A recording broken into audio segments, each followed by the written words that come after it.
दोस्तों, संख्या पद्धति पर आधारित हम इकाई अंक याद करना सीख रहे हैं।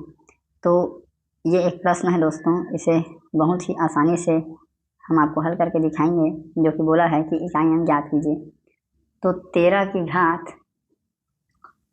घात है 2003, इसका इकाई अंक क्या होगा?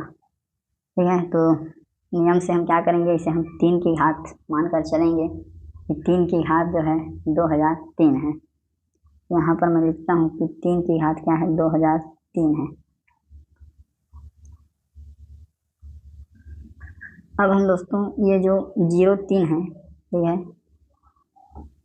इसमें हम क्या करेंगे, 4 का भाग करके देखेंगे। शेषफल में 4 का भाग करेंगे तो शेषफल क्या आ रहा है हमारा, 3 ही आ रहा है। भाग तो नहीं जा रहा है, तो शेषफल क्या आ रहा है हमारा, 3 आ रहा है।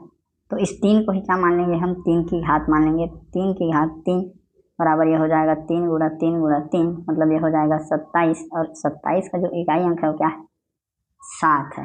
ठीक है दोस्तों, तो इसका जो आंसर आएगा वो क्या आ रहा है, 7। ठीक है।